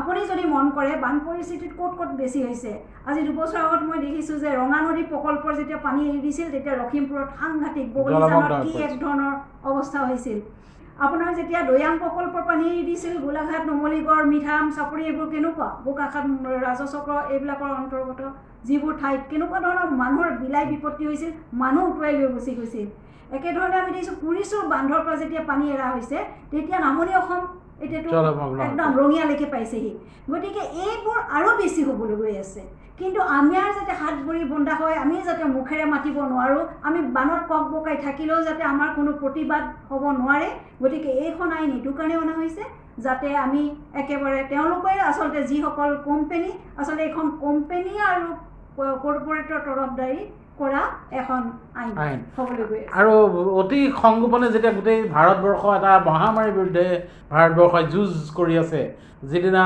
লকডাউন ঘোষণা হৈছিল 24 মাৰ্চত তাৰ আগদিনা এই খচৰাখন লৰালৰিকৈ আচলতে প্ৰকাশ কৰা হ'ল আৰু তাৰপিছত তাৰ সময়ো কমাই অনা হৈছিল ৰাজহুৱা শুনানিৰ কাৰণে আনকি স্বয়ং মন্ত্ৰী প্ৰকাশ জাভ্ৰেকাৰ কেন্দ্ৰীয় মন্ত্ৰী বন পৰিৱেশ আৰু জলবায়ু নিয়ন্ত্ৰণৰ তেওঁ প্ৰকাশ জাভ্ৰেকাৰে নিজেই এই সময়সীমা কমাই আনি দিছিল ৰাজহুৱা মতামত লোৱাৰ আৰু শেষত দিল্লী উচ্চ ন্যায়ালয়ে হস্তক্ষেপ কৰিবলগীয়া হ'ল হয় মানে এতিয়া তেওঁলোকে চৰকাৰে যিখিনি ভাবে সেইখিনি মানে গণতান্ত্ৰিক অধিকাৰ মানুহৰ কাঢ়ি নিবলগীয়া মানে খুজিছে তেওঁলোকে চক যেতিয়াই এটা প্ৰকল্পক কৈ দিব যে তেওঁলোকে কৈছে যে ষ্ট্ৰেটেজিক বুলি যিবিলাক প্ৰকল্প কৰিব তাৰমানে প্ৰতিৰক্ষাৰ লগত জড়িত যিবিলাক প্ৰকল্প থাকিব সেইবিলাকত ইয়াৰে প্ৰয়োজন নহ'ব ইয়াৰে প্ৰতিবেদন প্ৰয়োজন নহ'ব হয় কিছুমান ইয়াৰে সঁচা সঁচিকৈ আগতেও আছিল কিন্তু কিছুমান কোম্পানী আছে তেওঁলোক চৰকাৰে আৰু বোৰ্ডকেইটা ফেঁচা দিব চৰকাৰ আৰু বোৰ্ডকেইটাৰ ওপৰত কিছুমান পাৱাৰ এনেকুৱা পাৱাৰ আহি গ'ল যে মোৰ এই প্ৰকল্পটো মই মানে পাছ কৰাব বিচাৰোঁ গতিকে আপোনালোকে এইটো ষ্ট্ৰেটেজি ঘোষণা কৰি দিয়ক আৰু লগে লগে মই ইয়াৰ অনুমোদন পাই যাম ষ্ট্ৰেটেজি ঘোষণা কৰি দিয়াৰ লগে লগে ইয়াৰে প্ৰতিবেদনৰ প্ৰয়োজন নহ'ব গতিকে আৰু কি কৈছে ষ্ট্ৰেটেজিক বুলি কোৱাৰ লগে লগে আমি তাত আমাৰ তথ্য জনাৰ অধিকাৰ বা ৰাইজৰ সেইটোৰ ওপৰত মাত মতাৰ অধিকাৰ নাথাকিব কৈছে কোনো তথ্য আমি জনাব নাই কোনো তথ্য উপলব্ধ নহ'ব সেইখিনি ক্লাছিফাইড কৰি দিব সেইটোতো এইটো সম্পূৰ্ণ অগণতান্ত্ৰিক কথা এতিয়া ধৰক অসমত যদি কিবা এটা প্ৰকল্প কৰিব খুজিছে তেতিয়া তেওঁলোকে কৈ দিব যে এইটো নাই বৃহৎ নদী বান্ধক ষ্ট্ৰেটেজিক প্ৰকল্প বুলি কৈ দিব পাৰে তেওঁলোকে ষ্ট্ৰেটেজিক প্ৰকল্প বুলি কৈ পেলাই আমাৰ খাতবিলাক আছে খাতবিলাককো তেওঁলোকে তেলৰ খাতবোৰকো কৈ দিব যে নাই এইবিলাক ষ্ট্ৰেটেজিক কথা আছে ষ্ট্ৰেটেজিক বুলি ঘোষণা কৰি দিব তেওঁলোকে ষ্ট্ৰেটেজিক বুলি কৈ কিছুমান মানে ধৰক যি যুক্তি দেখুৱাই পেলাই ষ্ট্ৰেটেজিক কৈ পেলাই তাত খনন চলাই থাকিব আজি কাইলৈ কয়লা খনন পাটকাই ধ্বংস কৰি পেলাব তেনেকৈ ক'ব যে নাই এইটো ষ্ট্ৰেটেজিক বুলি ক'ব আমি কৈ পেলাই তেওঁলোকে খনন চলাই থাকিব আৰু তাত কোনো মানুহৰ অধিকাৰ কোনো দাবী কোনো ধৰণৰ মানে আমাৰ প্ৰশ্ন কৰাৰ অধিকাৰেই নাথাকিব আৰু তাৰ উপৰিও মানে কি কৰিছে তেওঁলোকে এতিয়া যিটো আপোনালোকে ক'লে যে মানে EIA ৰিপৰ্টবিলাক কি হয় EIA আমাৰ আগৰ আইনখনেই কিছুমানত লুপহোল আছিল ধৰ EIA ৰিপৰ্টখন মানে যেতিয়া গঠন কৰে অধ্যয়ন কৰে তেতিয়াহ'লে মানে তাত মানে যিটো গ্ৰাউণ্ড ৰিচাৰ্চ হয় যিটো তালৈ গৈ পেলাই ধৰক আজি বাগজানত হয়তো যিখন EIA ৰিপৰ্ট দিছিলে সেইটোখন ক'ৰবাৰ অফিচৰ পৰা দিল্লীৰ পৰা বহিয়ে বনাইছে তেওঁলোকে EIA ৰিপৰ্টখন হয়তো গতিকে তেওঁলোকে গ্ৰাউণ্ড ৰিচাৰ্চটো নকৰিলে বেছিভাগ আজিকালি EIA ৰিপৰ্ট এনেকৈ কপি পেষ্ট কৰি পেলাই বনাই দিয়ে গতিকে আগৰ এখন চালে তেনেকৈ এখন চালে তেনেকুৱা হয় আজি ধৰক ছান ফাৰ্মাৰ এইটো কি কয় আমাৰ বৰঝাৰৰ ওচৰত যিটো মানে কৰিলে পলাশবাৰীৰ যিটো আজি পানীবোৰ কেনেকৈ তেওঁলোকে যদি গাঁতাত গ'লহেঁতেন পানীৰ যদি নলাবোৰ চালেহেঁতেন কোনফালেদি পানী ওলাই যায় কি ওলাই যায় তেতিয়াহ'লে আজি সেই গাঁওবোৰ বানপানীত ডুব নগ'লহেঁতেন গতিকে তেনেকুৱা নহয় গতিকে সেইটো এটা ডাঙৰ কথা আৰু যিটো পষ্ট ফেক্টো মানে নিৰ্মাণৰ বা কাম চলাৰ পিছত সেইটো তাৰমানে কি আৰু কৈছে আৰু কথা কৈছে যে সাধাৰণ মানুহে কমপ্লেইন দিব নোৱাৰিব সাধাৰণ মানুহে কমপ্লেইন দিব নোৱাৰিব মানে কি কমপ্লেইন দিব লাগিব নিৰ্দিষ্ট সংশ্লিষ্ট কৰ্তৃপক্ষই দিব পাৰিব বুলি কৈছে তাৰমানে যি তাতে উদ্যোগটো প্ৰতিষ্ঠা কৰিছে যি আইন উলংঘা কৰিছে বুলি সন্দেহ কৰিব পাৰি তেওঁলোকেই নিজে নিজৰ বিৰুদ্ধে কমপ্লেইন দিব লাগিব যে মোৰ বিৰুদ্ধে এজাহাৰ ৰুজু কৰিব লাগে এইটো কেনেকুৱা কথা এইটোতো মানে একদম কমন চেন্স থকা নিচিনা কথা যে এইটো কি কয় যে যোনে আইন উলংঘা কৰিছে তেওঁলোকে গৈ পেলাই নিজে দিব নেকি আৰু ৰাইজক যদি ৰাইজে মানে নিজে গৈ পেলাই অভিযোগ দিব নোৱাৰে এইটোতো তেতিয়া মানুহৰ আমাৰ গণতান্ত্ৰিক অধিকাৰ কাঢ়ি নিছে তাৰমানে আমি গভৰ্ণমেণ্টখনে আমাক কোনফালে নি আছে সেই কথাটো এইবিলাকত স্পষ্ট হৈ পৰিছে গতিকে এই ৰাইজে এইখিনি কথা প্ৰতিবাদ কৰিব লাগিব আৰু এইবাৰ প্ৰতিবাদটো মানে অকল ফেচবুক বা টুইটাৰ দেখিলে নহ'ব তেওঁলোকৰ মানে আমাৰ যিটো EIA 2020-MOE MOES@. হয়, আমি ডেছক্ৰিপশ্যনত ইতিমধ্যে আমি উল্লেখ কৰি দিছোঁ, এই আপোনালোকে পাব এইটোত। এতিয়া আচলতে সমগ্ৰ দেশ লকডাউনৰ কবলত আছে, 11 আগষ্টৰ ভিতৰত বিভিন্ন আনলকৰ পৰ্যায় চলি আছে। তাৰপিছত আমি তলত যিটো এতিয়া আপোনাক লিংক দিছোঁ, এই লিংকটোত আপোনালোকে তালৈ অসমীয়াত লিখি বা যিকোনো ভাষাত লিখি ইয়াৰ যে আপোনালোকে বিৰোধিতা কৰিছে সেইটো জনাব পাৰিব। আৰু এই প্ৰক্ৰিয়াটো 11 জুলাইলৈকে 11 আগষ্টলৈকে চলি থাকিব। আৰু মই ভাবোঁ যে অসমৰ সকলো জাতীয় সংগঠন, প্ৰত্যেকটো সংগঠনৰ তেওঁলোকৰ একোটা ইউনিটত প্ৰত্যেকখন জিলাতে। কিন্তু মোৰ অনুভৱ হৈছে, মই আপোনাক হস্তক্ষেপ কৰিছোঁ মাজতে, মোৰ অনুমান হৈছে যে এতিয়াও আচলতে আমি কোনেও জাতীয় দল সংগঠন কোনেও আচলতে এইটো কিমান ভয়ানক সমস্যা বা কিমান এখন বেয়া ক'লা আইন, আমি কাৰ বিৰুদ্ধে যিদৰে প্ৰতিবাদ কৰিছিলোঁ তে একে স্কেলত কিন্তু প্ৰতিবাদ আমাৰ ইয়াত হোৱা নাই, অথচ হ'ব লাগিছে। হয়, হোৱা নাই এইটো কাৰণে যে এইখন আচলতে খুব ক্ৰিটিকেল কথাবোৰ আমি 2 দিন 3 দিন আচলতে পঢ়াৰ পাছত আমি লাহে লাহে বুজিব সক্ষম হওঁ। জেনেৰেল মানুহৰ বা বহুতৰ এইখিনি ইমান দূৰত গৈ ইমান ভিতৰত সোমাই কথাবোৰ বুজি পোৱাৰ এটা অকণমান হেৰি থাকি যায়। কিন্তু মই ভাবোঁ যে এইখন খুব সৰুকৈ আচলতে কোনোবা এজন অধিবক্তাই যদি অকণমান দায়িত্ব লৈ পেলাই যদি তেওঁলোকক পঢ়িয়াই পেলাই গোটেই বুলেট পইণ্ট হিচাপে 10টা পইণ্ট কৰি দিয়ে যে এইকেইটা আমাৰ কাৰণে অতি ক্ষতিকাৰক, গতিকে আমি এইকেইটাত অন্ততঃ চৰকাৰক ক'ব লাগে যে আপোনালোকে এইকেইটাত আমাৰ মতবিৰোধ আছে, আপোনালোকে সেইকাৰণে এইটো নকৰিব বুলি। গতিকে সেইধৰণে কৰি পেলাই আমি যদি এটা ফৰ্মেট ৰাইজক দি দিওঁ আৰু সেইমতে যদি আমি ইমেইলৰ যোগেদি হওক বা পত্ৰ লিখি পেলাই হওক আমি মিনিষ্ট্ৰি অফ ফৰেষ্ট এণ্ড এনভাইৰনমেণ্টলৈ যদি পঠাওঁ হ'ব এইটো এটা কামত দিব। কিন্তু এইখিনিতে এটা সমস্যা হৈছে, ইতিমধ্যে আমি জানো যে 3টাকৈ ৱেবছাইট ইতিমধ্যে সংবাদ মাধ্যমত বাতৰি প্ৰচাৰ হৈছে, 3টাকৈ পৰিৱেশ সংৰক্ষণৰ কাম কাজৰ সৈতে জড়িত স্বেচ্ছাসেৱী সংগঠন, তেওঁলোকৰ 3টাকৈ ৱেবছাইট কেন্দ্ৰীয় মন্ত্ৰী জয়ৰাম ৰমেশলৈ অত্যাধিক ইমেইল পঠোৱা বুলি কৈ বা তেওঁলোকক 3 দিনৰ বা কিছুদিনৰ কাৰণে তেওঁলোকক নিষিদ্ধ কৰা হৈছিল। এই ধৰণৰ চৰকাৰী তৎপৰতাই যিটো শেহতীয়াকৈ পোহৰলৈ আহিছে, এনেকুৱা ধৰণৰ চৰকাৰী তৎপৰতাই কি সূচাইছে চন্দন ডাঙৰীয়া? এইটো চৰকাৰে মানে কি, চৰকাৰৰ আমাৰ মানে চৰকাৰে যিখিনি আচলতে চৰকাৰৰ চৰিত্ৰটো ইয়াত এইটো কথা নিৰ্দেশ কৰিছে যে আগতে চৰকাৰবোৰ আছিলে প্ৰ' পিপুল, আমি চৰকাৰখন হৈছে ৰাইজৰ কাৰণে, কিন্তু তেওঁলোকক এতিয়া চৰকাৰ হৈ গৈছে মানে এতিয়া কৰ্পৰেট আৰু কোম্পেনীবিলাকৰ স্বাৰ্থতে কাম কৰিব লৈছে। এতিয়া তেওঁলোকে কোম্পেনী আৰু কৰ্পৰেটৰ স্বাৰ্থ মানে এনেধৰণে তেওঁলোকে বন্দী হৈ গৈছে আৰু তেওঁলোকে এনেকৈ কাম কৰিবলৈ লৈছে যে চৰকাৰৰ গণতান্ত্ৰিক যিবিলাক অধিকাৰবিলাক খৰ্ব কৰিব বিচাৰিছে। এইটো এটা খুব মানে অশুভ লক্ষণ আৰু এইটো গণতন্ত্ৰৰ কাৰণে এটা বেয়া সংকেত। গতিকে ৰাইজে ইয়াক প্ৰতিবাদ কৰিব লাগিব। এতিয়া এদেও লুটেন নিয়াৰ চেওৰ দৰে হৈছে আৰু তেওঁলোকে এতিয়া প্ৰায়বোৰ ৰাষ্ট্ৰীয় সংবাদ মাধ্যমত এই কথাটো আলোচনা হৈছে আৰু বিভিন্ন ৰাষ্ট্ৰীয় পৰ্যায়ত বিভিন্নজনে কৈছে যে এইটো কিন্তু টাৰ্গেট লক্ষ্য কৰি লৈছে কেন্দ্ৰীয় চৰকাৰে উত্তৰ পূবক, কাৰণ এই বস্তুটোৱে উত্তৰ পূবক আন্তঃৰাষ্ট্ৰীয় যেতিয়া আইনৰ কথাটো ক'লে, আন্তঃৰাষ্ট্ৰীয় সীমান্ত বা এৰিয়েল 100 কিলোমিটাৰ যেতিয়া ক'লে নহয়, তাৰমানে এইটো নৰ্থ ইষ্টৰ লগতে আন্তঃৰাষ্ট্ৰীয় সীমান্ত বেছি, আন ৰাজ্যৰ লগত ইমান বেছি নাই। সেইপিনে লাডাখত আছে যদিও মানে উত্তৰাখণ্ডৰ লগত আছে যদিও বা পাকিস্তানৰ ফালে বা জম্মু কাশ্মীৰ তাত ডাঙৰ উদ্যোগ বা তেনেকুৱা ধৰণৰ কাম কৰিব লগা একো নাই, বা খনন খনি চলাব লাগে, তৈল খনন বা কয়লা খনন নাই, বেছিভাগ আছে আমাৰ ইয়াত। নদীবান্ধ তেওঁলোকে তাত বনাবলগীয়া নাই, বনাবলগীয়া আছে আমাৰ এইফালে উত্তৰ পূবত। গতিকে এইটো উত্তৰ পূবক লক্ষ্য কৰি তেওঁলোকে এই আইনখন বনাবলৈ লৈছে। গতিকে অসমৰ ৰাইজে আৰু উত্তৰ পূবক সদায় অসমৰ ৰাইজেই নেতৃত্ব দি আগভাগ লৈ আহিছে। গতিকে অসমৰ ৰাইজে এইটো মানে প্ৰতিবাদ কৰিব লাগে। আৰু আমি এই প্ৰতিবাদ মানে কি, আমি এতিয়া চিঠি লিখিলেই হ'ল, তাত চিঠি লিখি খালি ক'ব লাগে এইকেইটা কথা আমি মানি নলওঁ। আমাৰ যিসকল প্ৰাক্তন অধ্যাপক আছে, বিজ্ঞানী আছে আৰু তেওঁলোকে আচলতে এই বিষয়টো বেছি ভালদৰে বুজি পায়, বেছি ভালদৰে জানিব, অধ্যয়নশীল মানুহ তেওঁলোক। গতিকে তেওঁলোকে প্ৰতিবাদ কৰক আৰু অধিবক্তাসকলে কৰক, শিক্ষকসকলে কৰক আৰু গাঁৱৰ যিসকল সচেতন ৰাইজ আছে, সাধাৰণ লোক আছে, তেওঁলোকো খুব বেছি এইবোৰ ক্ষেত্ৰত সচেতন। গতিকে তেওঁলোকেও প্ৰতিবাদ কৰক ইমেইল লিখি পেলাই। আৰু আমি ক'ব লাগে এইবিলাক আইন, এনেধৰণৰ অগণতান্ত্ৰিক আইন, এনেদৰে আমাৰ অধিকাৰ কাহিনীবোৰ আইন আৰু আমাৰ ইয়াত মানে যিটো আপোনালোকে লুণ্ঠনৰাজ চলোৱাৰ যিখিনি মানে পথ মুকলি কৰিব খুজিছে সেইখিনি আমি কেতিয়াও মানি নলওঁ। হয় হয়, মুবিনা আখতাৰ, এতিয়া মই এনেকুৱা হৈছে কথাটো, যিসকল লোক এনেকুৱা প্ৰকল্প এটাৰ দ্বাৰা ক্ষতিগ্ৰস্ত হ'ব পাৰে, যে এটা উদ্যোগৰ দ্বাৰা যিসকল লোক ক্ষতিগ্ৰস্ত হ'ব পাৰে, সেই লোকসকলৰ পৰা এষাৰো কথা নুশুনাকৈ, তেওঁলোকৰ মতামত এবাৰো নোলোৱাকৈ এনেধৰণে উদ্যোগ বা উন্নয়নৰ নামত যি কাম কৰা হৈছে, এয়া যদি প্ৰকৃততে বাস্তৱত পৰিণত হয়, আটাইতকৈ বেছি ক্ষতিগ্ৰস্ত হ'ব তেখেতে ইতিমধ্যে উল্লেখ কৰাৰ দৰে অসম তথা উত্তৰ পূব। আৰু অসম তথা উত্তৰ পূবে প্ৰাকৃতিকভাৱে আটাইতকৈ সমৃদ্ধিশালী দেশৰ ভিতৰতে, কিন্তু আমাৰ প্ৰকৃতি ক্ষয় হৈছে, আমাৰ প্ৰকৃতিৰ ধ্বংস হৈছে। তাৰপিছত এতিয়া যদি আকৌ এনেদৰে আমাৰ প্ৰকৃতিৰ ওপৰত আঘাত অনা এখন ৰাষ্ট্ৰীয় যদি এখন আইন যদি আমাৰ আহে, তেতিয়াহ'লে অসমৰ তথা উত্তৰ পূবৰ প্ৰাকৃতিক ভাৰসাম্য আচলতে সম্পূৰ্ণৰূপে ধ্বংসৰ গৰাহত পৰিলেও ক'বলৈ একো নাথাকিব। আপুনি চাওক যে আমি সদায় কৈ থাকোঁ উত্তৰ পূবটো হৈছে ইষ্টাৰ্ণ হিমালয়ান এটা বায়'ডাইভাৰ্চিটিৰ এটা অংগ, এটা মানে সাংঘাতিক ধৰণৰ এটা ৰিচ, মানে ইমান ঐশ্বৰ্য বিভূতিশালী অঞ্চল এটা। গতিকে ইয়াত আমি নাপাওঁ কি আপোনাৰ বিভিন্ন ধৰণৰ আপোনাৰ মেডিচিনেল হেৰিৰ পৰা আৰম্ভ কৰি আপোনাৰ জীৱ জন্তু এণ্ডেমিজিম, মানে থলুৱা যিবোৰ উদ্ভিদ বা থলুৱা জীৱ জন্তু যিবিলাকৰ হয়তো বেলেগ আপুনি ক'তো নাপায়, যিবোৰ আমাৰ ইয়াত আছে।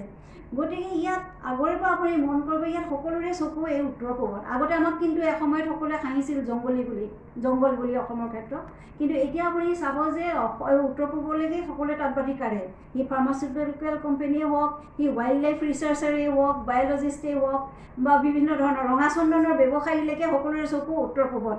এতিয়া চৰকাৰেও ভালদৰে বুজি পাইছে, কেন্দ্ৰত থকা চৰকাৰেও, যে উত্তৰ পূবতে আল্টিমেটলি আমাৰ গোটেইখিনি মানে হেৰি সোমাই আছে, আমাৰ যিটো মানে কি বুলি ক'ম যে আমাৰ যিটো ভৱিষ্যতৰ সম্পদ। গতিকে আমাৰ এই ৰাজ্যকেইখনৰ মই ভাবোঁ যে অসমক বাদ দি উত্তৰ পূবৰ বাকীকেইখন ৰাজ্যত কিবা এটা হ'লেও তেওঁলোকৰ এটা ৰক্ষা কৱচ আছে, কিবা কিবি। আজি নাগালেণ্ড চুক্তিখন ইমান দৌৰাদৌৰি কিয় কৰিলে? এতিয়াওতো চুক্তিখন সম্পূৰ্ণ হোৱা নাই, ওলমি আছে। তেওঁলোকে ভাবিছিল তেওঁলোকৰ মতে যাব বুলি, কিন্তু নহ'লেগৈ আল্টিমেটলি তেওঁলোকে এই বাৰ্গেইনটো চলাই আছে যে আমি কিমান দিম তোমালোকক, আচলতে কিমান সম্পদ। মেঘালয়ত আজিও ৰাইজৰ অধিকাৰ আছে নিজস্ব সম্পদৰ ওপৰত, মণিপুৰত হ'লেও আছে, কিন্তু আমাৰ ইয়াত একোৱেই নাই। আমি ইমান বেছি আমি দেখিছোঁ যে আমি ইমান আজি বছৰ ধৰি বিদেশীৰ পূজা লৈছোঁ, আমি বছৰ ধৰি মানে আমাৰ সম্পদ কেৱল দি আছোঁ। পুৱাৰ ঘৰত কেৱল আমাৰ এটা ডাঙৰ শূন্য। আমাৰ যিবিলাক আগতে মানে স্পেচিয়েল কিবা এটা কেটেগৰী ষ্টেট কিবা দিয়ে, সেইবিলাকো নাইকিয়া হৈ গ'ল, সকলো বন্ধ হৈ গ'ল। কিন্তু আমি সকলো দি আছোঁ, আমি তেল দিছোঁ, আমাৰ কয়লা দিছোঁ, আমাৰ কাঠ নিছে, বেত নিছে, আমাৰ কি নিয়া নাই, আমাৰ পানী লৈ গৈছে। এতিয়াও নদী সংযোগীকৰণ বা আপোনাৰ হেৰিৰ কাৰণে আপোনাৰ বান্ধ বনাই হ'লেও আমাক খালি আমাৰ পৰা নিবলৈ বিচাৰি আছে। তাৰ কাৰণে আমি লাগিলে মৰি যাওঁ, এট এনি কষ্ট তেওঁলোকে নিবই, এইটো বদ্ধপৰিকৰ হৈ গৈছে। গতিকে আমি ভাবোঁ তেওঁলোকে যি ধৰণে আচলতে মানে একদম ৰুথলেছলি এই কামটো কৰিছে, আমাৰ প্ৰতিবাদো আমি তেনেকেই কৰিব লাগিব, যে আমি এতিয়া বহি থকাৰ সময় নাই। মই সেইকাৰণে কৈছোঁ যে হয় আমি এইটো অস্ত্ৰ লৈ পেলাই কাৰোবাৰ বিপক্ষে যুদ্ধ কৰিম, সেইটো কথা নহয়। আমি এখন গণতান্ত্ৰিক দেশত থকা গণতান্ত্ৰিক দেশৰ নাগৰিক, আমাৰ কনষ্টিটিউশ্যন আছে, আমাৰ ন্যায়পালিকা আছে। বহু সময়ত আমি দেখিছোঁ এনেকুৱাবোৰ কাৰণত আমি ন্যায়পালিকাৰ দ্বাৰস্থ হৈছোঁ আৰু সকাহো পাইছোঁ আমি বহু সময়ত। গতিকে এতিয়াও আমি সেই ধৰণেই কৰিব লাগিব। আমাৰ সহায়ৰ কাৰণে ন্যায়পালিকা আছে, আমাৰ পুৰা সম্পূৰ্ণ আস্থা আছে ন্যায়পালিকাৰ ওপৰত। গতিকে আমি য'ত দেখিছোঁ, মই সেইকাৰণে কৈছোঁ দৰাই কোৱাৰ দৰেও যে অধিবক্তাসকলো ওলাই আহক, ক'ত লুফলছ আছে, ক'ত আমি তেওঁলোকক ইয়াত মানে ন্যায়পালিকাৰ দৰেদি বাধা দিব পাৰোঁ। কেইবাখন উচ্চ ন্যায়ালয়ে আচলতে এই গোচৰটো চলাইছে, দিল্লীত চলাইছে। গতিকে আমাৰ ইয়াত চুমতো গোচৰ ক'ত হ'ব পাৰে উচ্চ ন্যায়ালয়ৰ ফালৰ পৰা, সেইবিলাক কথা আমি খুব সময় কম আছে আমাৰ হাতত, কিন্তু এইকেইদিনৰ ভিতৰতে আমি সকলো কৰিব লাগিব। সকলো জাতীয় সংগঠন আগবাঢ়ি আহক। দেশ থাকিব, মাটি থাকিব, মানুহ থাকিব, মাটিটো প্ৰথমতে থাকিব লাগিব ন। বাকী সকলো থাকিব, প্ৰথমতে মাটিটো থাকিব লাগিব। আমাৰ হাতত যদি আমাৰ মাটিয়েই নাথাকে, আমাৰ হাতত যদি আমাৰ সম্পদেই নাথাকে, আমি কি লৈ পেলাই থাকিম? গতিকে পিছৰ কথা পিছত, প্ৰথমতে হৈছে এই আইনখন প্ৰথমতে আমি প্ৰতিহত কৰিব লাগিব। হয়, নিশ্চিতভাৱে অতি তাৎপৰ্যপূৰ্ণ এক আহ্বান। এয়া আচলতে সময়ৰ আহ্বান, আমি সজাগ হোৱাৰ সময় হ'ল। কিয়নো এই মুহূৰ্ততে এইখিনি সময়তে যদি আমি আপত্তি নদৰ্শাওঁ, তেতিয়াহ'লে এদিন আমাৰ ক'বলৈ একো নাথাকিব। সেই দিনটো আমাৰ হাতৰ পৰা যদি পাৰ হৈ যায় 11 আগষ্ট, তাৰ আগতে আমি সকলোৱে এই প্ৰতিবাদ, আমাৰ নিজা প্ৰতিবাদ সাব্যস্ত কৰিবই লাগিব। মই দুৱাৰ ডাঙৰীয়া আপোনাৰ ওচৰলৈ আহিছোঁ। পোষ্ট ফেক্টো বুলি যিটো এটা তেওঁলোকে টাৰ্মিনলজি ইউজ কৰিছে, যে কামটো কৰাৰ পিছত যিটো পাৰ্মিশ্যন ল'ব পাৰিব, এনেকুৱা ধৰণৰ ঘটনা আগতে আমাৰ মনত নপৰে যে কিবা এটা কাম, বেয়া কাম যদি প্ৰকৃতিৰ বাবে ক্ষতিকাৰক যদি কিবা এটা কাম, সেই কামটো কৰি ল'লে আৰু তাৰপিছত তেওঁলোকে এটা ফাইনৰ ব্যৱস্থা কৰিছে, যে সামান্য কিবা এটা 2000-ৰ পৰা 10,000 টকাৰ বোধহয় ফাইন, সেই ফাইন দি পেলাই তেওঁলোকে তাৰ পৰা হাত সৰাৰ উপায়ো দি দিছে। হয়, এতিয়া বেছিভাগ যেতিয়া আমাৰ দুৰ্ঘটনাবোৰ যেতিয়া ঘটে, দুৰ্ঘটনাটো নঘটালৈকে মানে ধৰক এই EIA ৰিপৰ্টখন তেওঁলোকে ফ'ল' নকৰে, বা তাৰ পৰামৰ্শবিলাক যে মানি নচলে সেই কথাটো লুকাই থাকে। যেতিয়া ধৰক অলপ দিনৰ আগতে হায়দৰাবাদত যিটো মানে আপোনাৰ LG যিটো কোম্পানীৰ গেছ নিৰ্গত ঘটনা হ'ল, 12জন মানুহ তাতে মৰি গ'ল বিশাখাপট্টনম। গতিকে তেতিয়া কথাটো ওলাই পৰিলে যে তাত EIA যিবিলাকে তেওঁলোকে নৰ্মছ বান্ধি দিছিলে সেইখিনি তেওঁলোকে তাত ফ'ল' কৰা নাছিলে। তাৰপিছত বাঘজানৰ ঘটনাটো তেতিয়া চবেই সন্দেহ কৰিছে যে বাঘজানততো এনেকুৱা ধৰণৰ কাণ্ড কেনেকৈ চলি আছিলে, ইমান কেজুৱেলি তেওঁলোকে কেনেকৈ খনন চলাই আছিলে। তেতিয়া গম পাইছে যে EIA ৰিপৰ্ট যিবিলাক পৰামৰ্শ দিছিল বা যিবোৰ নিয়ম মানিব চলিছিল তেওঁলোকে কৰা নাই। এতিয়া কি কৰিছে যে কোনোবা এটাই এতিয়া চৰকাৰে এইটো কৰিব বিচাৰে যে কোনোবা এটা যদি ক্ষতিকাৰক উদ্যোগ যদি ক'ৰবাত আৰম্ভ কৰিব খুজিছে তেওঁলোকে চলাই থাকিব পাৰিব। ব্যক্তিগত খণ্ডত হ'লেও হ'ব পাৰে, ব্যক্তিগত খণ্ড বা ৰাজহুৱা খণ্ডত যোনে হ'ব তেওঁলোকে মানে চলাই থাকিব। আৰু তেওঁলোকে যদি এই EIA ৰিপৰ্ট নোপোৱাৰ কাৰণে বা কিবা কাৰণে তেওঁলোকে যদি অনুজ্ঞাটো পোৱা নাই সেয়া পিছত তেওঁলোকে আদায় কৰিলেও হ'ব।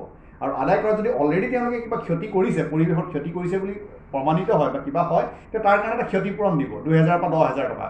এটা সামান্য নগণ্য পইচা এটা ধৰিছে আৰু। গতিকে এইটোতো তোমাৰ আশ্চৰ্যজনক কথা, মানে যে কি আৰু তোমালোকে ক্ষতি কৰিলে ইমান দিন, তাৰপিছত প্ৰকৃতিৰ ক্ষতিৰ মূল্য 10,000 টকা, পাৰিপাৰ্শ্বিকতাৰ ক্ষতিৰ মূল্য 2,000 টকা। গতিকে সেইটো কৰিব খুজিছে। এইটোতো কেনেধৰণৰ কথা। গতিকে এয়াতো একদম মানে দেশ তেওঁলোকে ভাবিছে যে আমি নৰ্থ ইষ্টত আমি কাম কৰিবলৈ যাম, নৰ্থ ইষ্টত আমি বিভিন্ন প্ৰজেক্ট চলাম। এতিয়া ৰাস্তা কিমান আমাৰ ৰাস্তা আছে, গতিকে কোম্পানীবিলাকক আমি কাম দিব লাগে, কোম্পানীবিলাকে এটা কাম কৰিব, ইনভেষ্ট কৰিব তেওঁলোকে, আৰু আমি তেওঁলোকক কামৰ জৰিয়তে আমাৰ স্বাৰ্থ তেওঁলোকে ৰাজনীতি নেতাবিলাকে ভাবে আমাৰ স্বাৰ্থ আদায় কৰিব লাগিব। গতিকে তেওঁলোকে ভাবে যে তেওঁলোকে উত্তৰ পূবৰ মানুহক একো নাই আৰু তেওঁলোকক যি কৰি আছোঁ মানি ল'ব, আৰু এনেকৈ ধৰণৰ প্ৰতিবাদ হ'লেও আমাৰ আকৌ মাজতে একাংশ প্ৰতিবাদৰ বিৰুদ্ধে একাংশ লোক ওলাই যায়, আমাৰ মাজতে আকৌ আমাৰ সমাজখনতে ওলাই যায় যে মানে সেইটো মানে চৰকাৰৰ সপক্ষে কৈ পেলাই মানে কয় যে নহয় তেওঁলোকে কিবা এটা হ'বলৈ নিদিয়ে এন বুলি কৈ পেলাই আমাক মানে আমি এতিয়া ইয়াৰ বিৰোধিতা কৰা মানে বিকাশৰ বিৰোধিতা কৰা বুলি কয়। আচলতে কিন্তু আমি বিকাশৰ বিৰোধিতা নহয়, বিকাশ আমি চাব লাগিব। সেই বিকাশটো আমি অকল আমাৰ নিজৰ কাৰণে ল'ৰা ছোৱালীৰ কাৰণে চালে নহ'ব, আমাৰ কাৰণে চালে নহ'ব। আমি কেইবাটাও আমাৰ যুগ ধৰি আমাৰ প্ৰজন্মৰ কথা আমি ভাবিব লাগিব। হয়, আমি কেৱল আমাৰ নিজৰ ল'ৰা ছোৱালীৰ কথা ভাবিলে নহ'ব বা নিজৰ খাই পেলাই আমি শেষ কৰি থৈ যাম, এইটোতো নহ'ব নহয়। গতিকে সেই কথাখিনি ভাবিহে আমি কাম কৰা উচিত। এই যিবোৰ আনিব গৈছে ই হৈছে বেচিকেলি উদ্যোগীকৰণৰ কাৰণে। সেই উদ্যোগ লাগিলে বিষাক্ত উদ্যোগেই হওক, কোনো টক্সিক উদ্যোগেই হওক। এতিয়া কথা এটা আৰু এনেকুৱা আহিছে যে আপোনাৰ প্ৰটেক্টেড যিবিলাক এৰিয়া আছে, ধৰি লওক আজি কাজিৰঙা হওক, মানাহ হওক, পবিতৰাই হওক বা ডাঙৰ আমাৰ যিবিলাক এনেকুৱা ধৰণৰ ইতিহাস প্ৰসিদ্ধ অঞ্চল আছে, তাতো আপুনি তাৰ 5 কিলোমিটাৰ দূৰত্বতো আপুনি কোনোবা ধৰণৰ এটা টক্সিক মানে উদ্যোগ বহাই দিব পাৰে। তাৰপিছত আপোনাৰ যদি আপুনি কোনোবাই যদি অভিযোগ দিয়াৰো বাদ নাই, আৰু ৰাইজৰ কোনো কনচালটেশ্যনৰ কথা নহয়, ৰাইজৰ শুনানিৰ কথা নাই। আগতে আমি মন কৰিছিলোঁ যে মাগুৰী মতাপুং বিলৰ মাজেদি এটা ৰয়েলৰ পাইপলাইন নিব, তাৰ কাৰণে কিমান এটা মানে ৰাইজৰ অভিযোগ কিমান আছিল, ৰাইজৰ পাব্লিক হিয়াৰিঙৰ কথা আছিল, কেতিয়া অনুষ্ঠিত হ'ব কি হ'ব। এতিয়াতো সেইবিলাক আপুনি 10ডাল পাইপো যদি মাগুৰী মতাপুঙৰ বুকুৱেদি লৈ যায়, আপুনি দীপৰ বিলৰ পাৰে যদি আৰু 6টা লাইনো ৰেল লাইন বনায়, তাত আপুনি মাত মাতিবলৈ একো অৱকাশ নাই। আপোনাৰ নাথাকি আপোনাৰ ষ্ট্ৰেটেজিক নহ'লেও তাত আমাৰ সেই মাত মতাৰ অধিকাৰটোৱে আমি নোপোৱা হৈ যাম। আৰু এটা কথা হৈছে যে আপুনি চাব যে তাত কোনবিলাক অথৰিটিৰ পৰা মানে কমেণ্ট ল'ব, ক'ৰবাত যদি কিবা উলংঘন হৈছে বুলিও দেখায়, তাত সেই চৰকাৰী এজেঞ্চিকেইটাৰ পৰাই ল'ব বা খুব যিটোৱে মানে পৰিৱেশটো বিনষ্ট কৰিব যিটো উদ্যোগে, তাহাঁতৰ পৰাই ল'ব। কিন্তু ৰাইজৰ পৰাও নলয়, কোনো বিশেষজ্ঞৰ পৰাও তাত কমেণ্ট নাই, কাৰো তাত আচলতে ৱাইল্ড লাইফ ইনষ্টিটিউট অফ ইণ্ডিয়াৰ দৰে প্ৰতিষ্ঠানৰো তাত কোনো কাম নাই। গতিকে এতিয়া মই দেখিছোঁ যে এইটো একদম মানে এটা বুলডোজাৰ চলোৱাৰ দৰে এটা ঘটনা হ'বলৈ গৈ আছে। এতিয়া চাৰিওফালে 2006 চনত আমাৰ এখন আইন আছিল, 2006 চনত এনভাইৰনমেণ্ট ইম্পেক্ট এছেছমেণ্টৰ এখন বিধি আমাৰ আছিল। আমি চাৰিওফালে দেখি আহিছিলোঁ, চবেই পাৰিপাৰ্শ্বিকভাৱে সজাগ হৈছে, চৰকাৰে পৰিৱেশ দিৱস পালন কৰিছে, পৰিৱেশ সচেতনতাৰ কথা কৈছে, চাৰিওফালে বিভিন্ন অভিযোগ উঠিছে, বিভিন্ন পক্ষই পৰিৱেশৰ সংৰক্ষণৰ কথা কৈছে। তাৰ মাজত চৰকাৰে সম্পূৰ্ণ ওলোটা কাম এটা কৰিলে এই 2020 চনত। হয়, মানে কি এতিয়া আমাৰ কেন্দ্ৰীয় চৰকাৰৰ মানে দুটা ইমেজ, মানে তেওঁলোকে বাহিৰত যেতিয়া যায় ৰাষ্ট্ৰসংঘ বা ক'ৰবাত ভাষণ দিয়ে তেতিয়া এটা কথা কয়, আৰু ইয়াত আহি পেলাই হয়তো ওলোটা কথা এটা কৰি আছে। এতিয়া প্ৰত্যেকটো ক্ষেত্ৰত আমি তেনেকৈ দেখিছোঁ। ধৰক এতিয়া যেতিয়া আমি আন্তঃৰাষ্ট্ৰীয় চুক্তিবিলাক যেতিয়া ক্লাইমেট চেঞ্জৰ চুক্তি হওক বা কিবা হওক যেতিয়া চুক্তিত স্বাক্ষৰিত কৰিব, তেতিয়া আপুনি মানে ইয়াত কয়লাৰ উদ্যোগ বা অন্য ধৰণৰ যিবিলাকে পৰিৱেশৰ ক্ষতি কৰিছে সেইবোৰ কমাব লাগে। কিন্তু আমাৰ ভাৰতত তেনেকুৱা কৰা নাই। তেওঁলোকে কয়লাৰ খনন কৰিছে, কয়লাৰ লট দিছে, এবণ্টন দিছে, কয়লা খনিৰ কাৰণে আপোনাৰ কোনো ধৰণৰ নীতি নিয়মবিলাক শিথিল কৰি পেলাইছে এতিয়া শেহতীয়াকৈ যিটো ক'লে নৰেন্দ্ৰ মোদীয়ে ঘোষণা কৰিলে সেইবোৰতো মানে তেওঁলোকে পৰস্পৰ বিৰোধী কাম কৰি আছে গতিকে বাহিৰত এটা তেওঁলোকে ইমেজ সৃষ্টি কৰিছে বাহিৰত কৈছে হয় কিন্তু ঘৰত এইটো মানে ওলোটা কাম কৰিছে আৰু ওলোটা কাম কৰিছে তেওঁলোকে ভাবিছে যে তেওঁলোকৰ এটা মানে ধাৰণা মানে আমি মানে বিশেষজ্ঞসকলে বা মানুহলোকে ধাৰণা কৰিছে যে তেওঁলোকৰ মানসিকতা এনেকুৱা এটা গঢ় লৈছে যে উন্নয়নৰ কাৰণে আমি কিছুমান মানুহৰ অধিকাৰ কাঢ়ি ল'ব লাগিব কিছুমান মানুহৰ প্ৰতিবাদ গণতান্ত্ৰিক প্ৰক্ৰিয়াৰে নহ'ব আৰু ভাবিছে যে আমি যিহেতু এতিয়া এবছলিউট মেজৰিটি পাইছোঁ আমি গতিকে এই সময়তে এই কামবিলাক কৰি পেলাম কিন্তু এইটো কৰিলে কি আচলতে এইটো কৰিছে মানে কি পৰিৱেশটো কেৱল এজন দুজন মানুহৰ কাৰণে নহয় তেওঁলোকৰ কাৰণেও তেওঁলোকৰ বংশ পৰিয়াল তেওঁলোকৰ ভৱিষ্যত সন্তান তেওঁলোকৰ ভৱিষ্যত প্ৰজন্মৰ কাৰণেও পৰিৱেশ অকল কেৱল পৰিৱেশ কৰ্মীসকলৰ কাৰণে বা পৰিৱেশবিদসকলৰ কাৰণে নহয় এইটো আমাৰ যুগ যুগ ধৰি পেলাই আমাৰ পৰিৱেশ ৰক্ষাৰ এইটো যিটো আন্দোলন চলিছে বা পৰিৱেশ ৰক্ষা হ'ব লাগে গতিকে তেওঁলোকে এইটো নিজৰ মানে নিজে বহি থকা গছৰ ডাল নিজে কাটাৰ দৰে বা নিজৰ হাতৰ মুঠাৰ ভৰিত মৰাৰ দৰে তেওঁলোকে কাম কৰিবলৈ লৈছে গতিকে সেইটো তেওঁলোকে যিটো কৰিছে পৰস্পৰ বিৰোধী এইটো কাম কৰি আছে আৰু আমি সেইকাৰণে চৰকাৰক যদি এইখিনি যদি মানে চৰকাৰক যদি আমি বিৰোধিতা কৰা নাযায় এইখিনি কথা যদি স্পষ্ট কৰি পেলাই আন্দোলন এটা যিহেতু ভাৰতৰ বিভিন্ন ঠাইত আন্দোলনটো আৰম্ভ হৈছে গতিকে আমি যদি নকওঁ তেতিয়াহ'লে আমাৰ আৰু বিপদ বাঢ়িব গতিকে আৰু কেৱল কোম্পানীবিলাকক স্বাৰ্থত মানে এইবিলাক কৰিব লৈছে যিহেতু আৰু বিদেশী কোম্পানীবিলাকৰ বিনিয়োগ ইয়াত সম্পূৰ্ণভাৱে মুকলি কৰি দিয়া হৈছে গতিকে বেছিভাগ টকা তেওঁলোকে বিদেশী কোম্পানীবিলাকেই লৈ যাব গতিকে আৰু বিদেশী কোম্পানী এটাই যেতিয়া ইয়াত অসমৰ পৰিৱেশ ধ্বংস কৰিব কিবা কৰিব তেওঁলোকে আৰু অসমলৈ বা ঘূৰি নাচায় আৰু তেওঁলোকে ভাবে যে এইখন ঠাইৰহে ক্ষতি হ'ব আমিতো বাহিৰলৈ গুচি যাম গতিকে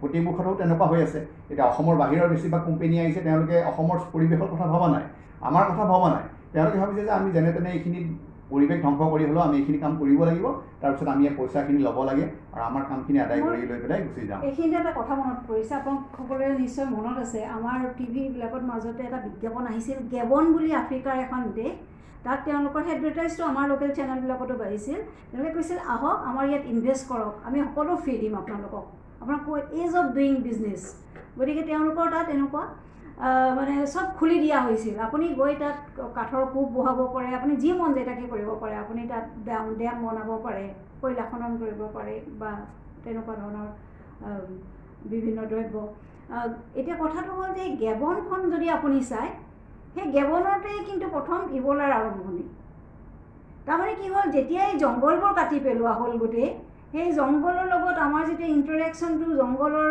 থকা জীৱৰ লগত আমাৰ ইণ্টাৰেকশ্যনটো বাঢ়ি গ'ল তেতিয়া এই জুনটিক ডিজিজেছবিলাক ইবলাৰ দৰে সেইবোৰ আমাৰ কাষ পাই গ'লহি সেইটো এটা সাংঘাতিক কথা আজি আমি যদি কৰোণা চাওঁ আমি কৈ আছোঁ উহানত ইয়াত হ'ল আৰু সকলোৱে কৈ আছে যে ইটছ এ জুনটিক ডিজিজ যে এখন ৱেট মাৰ্কেটৰ পৰা আৰম্ভ হৈছিল তাৰমানে কি হৈছে চাইনাত বিশেষকৈ আপোনাৰ ৱাইল্ড লাইফ আৰু তেওঁলোকে যিহেতু তেওঁলোকৰ লগত খুব বেছি এইটো তেওঁলোকে বিভিন্ন ধৰণৰ সাগৰীয় জীৱই হওক বা বনাঞ্চল আনি পেলাই এইবোৰ ৰাখেও খায়ো বা সেইটো এটা ডাঙৰ ব্যৱসায় তেওঁলোকৰ গতিকে সেই ইণ্টাৰেকশ্যনটোৰ পৰা এইটোৰ আৰম্ভণি বুলি বহুতে কয় এতিয়া যেতিয়া আমাৰ এই উত্তৰ পূৰ্বাঞ্চলত আমি যেতিয়া এইবিলাক হেৰুৱাই পেলাম আমাৰ যে বিভিন্ন ধৰণৰ জীৱ জন্তু আছে আমাৰ ইয়াত প্ৰাগৈতিহাসিক কিছুমান জীৱ আছে যিবোৰ হয়তো অনাৱিষ্কৃতভাৱেই আছে এতিয়াও আপুনি চাব সদায় আহি থাকে আজি মণিপুৰত এনেকুৱা ধৰণৰ এটা ভেকুলী আৱিষ্কাৰ হ'ল এনেকুৱা ধৰণৰ জেঠী আৱিষ্কাৰ হ'ল যিবোৰ আগতে কোনেও ভবাই নাছিল গতিকে আমি সেইবিলাকৰ লগত যেতিয়া আমাৰ ইণ্টাৰেকশ্যনটো বাঢ়ি যাব আৰু নাজানো আৰু কেনেকুৱা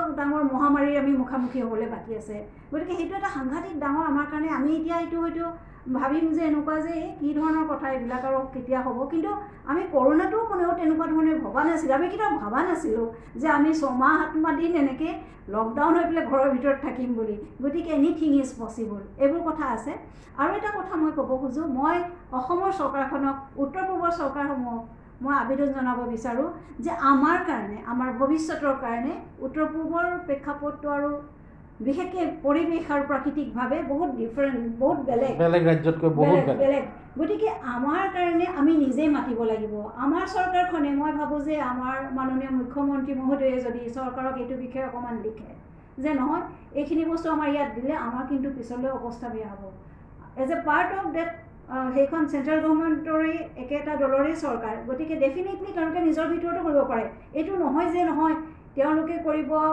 মানে আমি নিজৰ ভিতৰতেতো আমাৰ শত্ৰুতা নাই কাৰো, নাই। আমাৰেই এখন চৰকাৰ আৰু আমাৰো দিল্লীখনো আমাৰ চৰকাৰ, কিন্তু দিল্লী আমাৰ কাৰণে যথেষ্ট দূৰ এতিয়াও।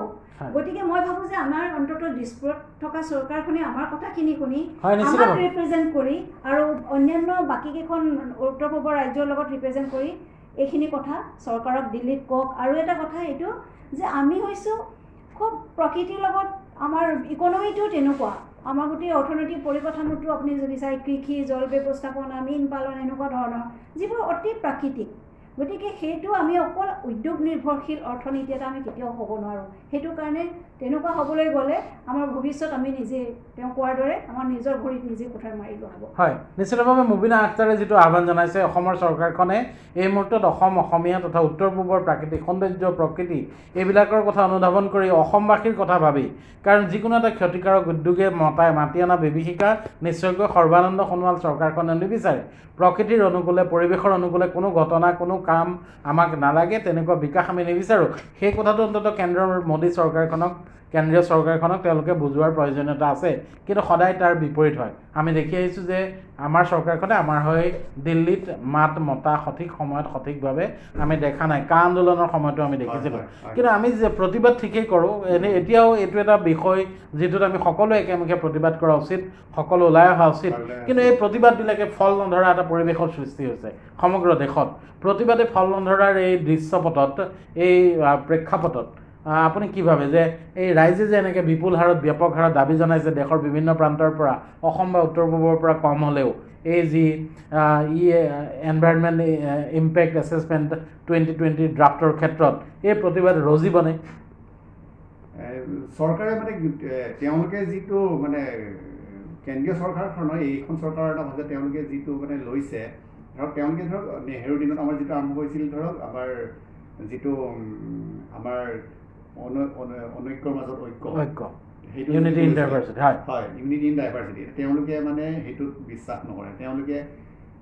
তেওঁলোকে মানে ডাইভাৰ্চিটিটো তেওঁলোকে দিলে, তেওঁলোকে কৈছে কি নহয়, এক ধৰ্ম, এক জাতি, ওৱান নেশ্যন কৰিবলৈ যায়। কিন্তু মানে সেইটো আচলতে ভাৰতৰ দৰে দেশত আচলতে সম্ভৱ নহয়। আমাৰ প্ৰত্যেকবোৰ ঠাইত পৰিৱেশ বেলেগ বেলেগ, বিভিন্ন জাতি জনগোষ্ঠী আছে, চবৰে স্বকীয়তা আছে। গতিকে সেইটোক আমি সন্মান জনাব লাগিব। আজি উত্তৰ পূবৰ আমাৰ ভৌগোলিকভাৱেই হওক, সাংস্কৃতিকভাৱেই হওক বা এথনিচিটি, কোনো সকলো ফালৰ পৰা আমাৰ অলপ ধৰণৰ বেলেগ। গতিকে আমি আমাৰ ইয়াৰ আইনবিলাক আমাৰ ইয়াৰ ওপৰত ঘূৰি হ'ব লাগিব। আমাৰ ইয়াৰ ভিত্তিত আমাৰ সংস্কৃতি, আমাৰ পৰিৱেশৰ ভিত্তিত প্ৰস্তুত হ'ব লাগিব। দিল্লীত এখন আইন ধৰক বনাই পেলাই আমাৰ ইয়াৰ ওপৰত চাপি দিয়া বা নীতি বনাই দিয়াটো ভুল। ধৰক আজি ৰাজস্থানত আপুনি দীঘলকৈ এটা ৰাস্তা বনাব পাৰে, তাত আপোনাৰ পানী যাবৰ কাৰণে কোনো নলা বা ক'ৰবাত পুল দিয়াৰ প্ৰয়োজন নাই, তাত হয়তো গছৰ কোনো প্ৰয়োজন নাই। কিন্তু আমাৰ ইয়াত তেনেকুৱা এটা ৰাস্তা বনাব যোৱাটো ভুল হ'ব। আমাৰ তেনেকুৱা হাইৱে বনাই দিয়াৰ কাৰণে হয়তো ঠায়ে ঠায়ে বানপানী হৈ যাব। আমাৰ ইয়াত ক'ত নলা আছে, ক'ত নদী আছে, ক'ত গছ আছে, ক'ত গছৰ কাৰণে ৰাস্তাটো বেকা কৰি পেলাই দিব লাগিব, ক'ত পাহাৰ আছে, সেইখিনিও অধ্যয়ন হ'ব লাগিব। গতিকে দিল্লীত যিবিলাক নীতি নিৰ্ধাৰণ কৰি দিয়ে, কিবা কৰি দিয়ে, সেইবোৰ ইয়াত জাপি দিয়াটো ভুল। ঠিক তেনেকুৱা ধৰণৰ ধৰক আজি আপোনালোকে ক'ৰবাত ক'ব পাৰে যে ধৰক কা আন্দোলনৰ কথা আপুনি কৈছে, ধৰক পাঞ্জাৱত ধৰক তাৰ পৰা পাঞ্জাবী মানুহ পাঞ্জাৱৰ পৰা আহিব পাৰে ধৰক ভাৰতলৈ, বা অন্য ধৰণৰ মানুহ আহিব পাৰে। কিন্তু আমাৰ ইয়াত সেইটো ধৰক ইয়াত প্ৰযোজ্য নহয়। অলৰেডি আমিতো বহুত বাংলাদেশী বুজা ল'লোৱেই, আৰু আমি তাৰপৰা যদিও ধৰক হিন্দুৱে হওক বা মুছলিম হওক, আৰু বাংলাদেশী আমি বুজা ল'ব নোৱাৰোঁ, তেনেকুৱা কথা। গতিকে প্ৰত্যেকবোৰ স্থানীয় ঠাইৰ পৰিৱেশ পৰিস্থিতিৰ ভিত্তিতহে আইনবোৰ প্ৰস্তুত হ'ব। গতিকে এতিয়া কেন্দ্ৰীয় চৰকাৰে কি কয়, সামগ্ৰিক যিটো আইন বনায় আনি পেলাই গোটেই ভাৰতত জাপি দিব বিচাৰিছে, যিটো প্ৰৱণতা, সেইটো তেওঁলোকে ত্যাগ কৰিব লাগিব। প্ৰত্যেকখনে অসমৰ কাৰণে আইন এইখন ধৰক আজি ইয়াই সংশোধন কৰিব বিচাৰিছে, নতুন পৰিৱেশ আইন বনাব বিচাৰিছে, কিন্তু নৰ্থ ইষ্টত এইখন তেনেকুৱাকৈ প্ৰযোজ্য কৰিব নোৱাৰোঁ, আৰু প্ৰযোজ্য কৰিলে নহ'ব। আৰু যদি প্ৰযোজ্য কৰে ইয়াৰ ফল কিন্তু বেয়া হ'ব। কাইলৈ মানুহৰ মাজত ক্ষোভ বাঢ়িব, আৰু আমাৰ যিটো লাইভলিহুড, যিটো জীৱিকাবোৰ প্ৰকৃতিৰ লগত জড়িত। আৰু চৰকাৰে এই কথা জানিব লাগে যে তেওঁলোকে চবকে চাকৰি দিয়া সম্ভৱ নহয়। আজি চব কিমান বছৰ ধৰি উত্তৰ তৈল খনন হ'ল আমাৰ উজনি অসমত, কয়লা খনন হ'ল, কিন্তু সাধাৰণ মানুহৰ কিছুমান অৱস্থা দেখিব আজিও একদম অৱস্থা বেয়া। আজি বাঘজানলৈ চাওক, যেতিয়া বাঘজানত গাঁও জ্বলি গৈছে, এগৰাকী মানুহে সম্পত্তি বিচৰা নাই, এগৰাকী মানুহে কৈছে যে নহয়, আমাৰ বিলখন আগৰ দৰে ঘূৰাই দিব লাগিব, মাগুৰী মতাপিং বিলখন, আমাৰ বিলখন আমাক আগৰ দৰে কৰি দিব লাগিব। সেইটো এটা কথা, কিমান তাৎপৰ্যপূৰ্ণ কথা কৈছে। সেই বিলখনে তেওঁলোকৰ জীৱিকা, মানে লাইভলিহুড তেওঁলোকৰ সেই বিলখনৰ লগত জড়িত। তেওঁলোকে চাকৰি বিচৰা নাই, অইলক চাকৰি বিচৰা নাই, কোটি টকা বিচৰা নাই, কৈছে যে আমাৰ বিলখন আমাক আগৰ দৰে কৰি দিব লাগিব। গতিকে সেই কথাষাৰ কেন্দ্ৰীয় চৰকাৰ, ৰাজ্য চৰকাৰ সৰ্বানন্দ সোণোৱালে উপলব্ধি কৰক যে আমাৰ বিলখন আমাৰ আগৰ দৰে কৰি দিব লাগিব। সেই তাতে আমাৰ মৰ্মাৰ্থ সোমাই আছে, তাতেই জীৱিকা। চাকৰি ইমানক দিব নোৱাৰে, উদ্যোগীকৰণ কৰি পেলাই যদি চাকৰি দিব বিচাৰিছে তেওঁলোকে মূৰ্খৰ স্বৰ্গত বাস কৰিছে। আমাৰ প্ৰকৃতিৰ ওপৰত নিৰ্ভৰশীল, আমাৰ কৃষি বাতি আদি সকলো আমাৰ প্ৰকৃতিৰ ওপৰত নিৰ্ভৰশীল। আৰু গতিকে তেওঁলোকে আজি তেওঁলোকে প্ৰকৃতি ধ্বংস কৰি চাহ উদ্যোগ বাচি থাকিব বুলি ভাবিছে, চাহ উদ্যোগো নাথাকে। আৰু অন্যান্য তেওঁলোকে উদ্যোগবিলাক থাকিব বুলি ভাবিছে, সেইও কেতিয়াও নাথাকে যদি পৰিৱেশ নাথাকে।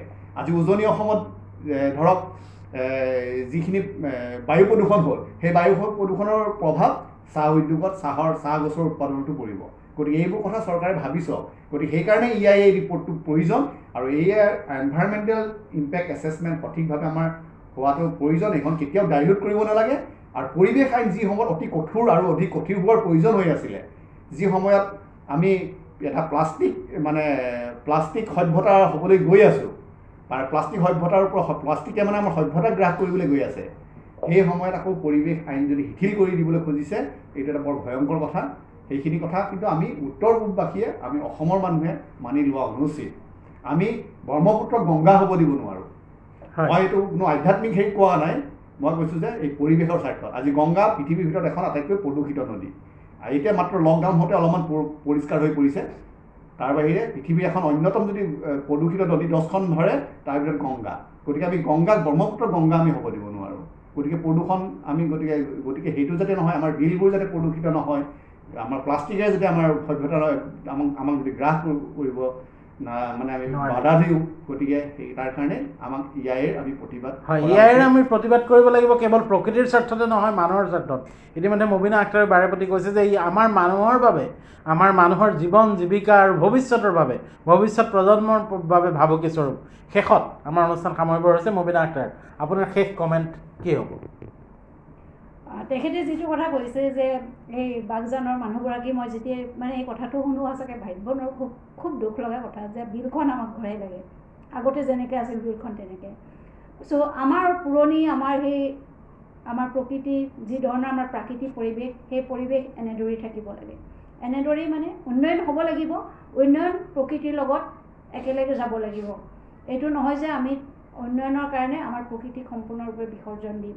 গতিকে ৰাইজলৈ আমাৰ কাটৰ অনুৰোধ, এই EIAৰ যি খচৰা নতুনকৈ হ'বলৈ গৈ আছে, সেইটোত যিমান পাৰোঁ আমি তাৰ কাৰণে প্ৰতিৰোধ কৰোঁ, আমি পত্ৰ লিখোঁ, এইখন যাতে নহয়গৈ। গতিকে আজিৰ পৰাই আপোনাৰ হাতত আছে যে কাষত কলমটো উঠাই লওক, আৰু আমাৰ ministry of environment and climate চেঞ্জলৈ আপোনালোকে আপোনালোকৰ পত্ৰ লিখক।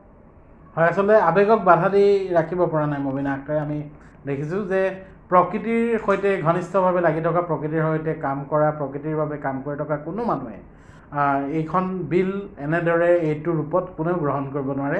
আপোনালোকেও অধিক তথ্য জানিব বিচাৰিলে এই বিষয়ে পঢ়ক, জানিব খুজিলে ইণ্টাৰনেট খুচৰি চাওক।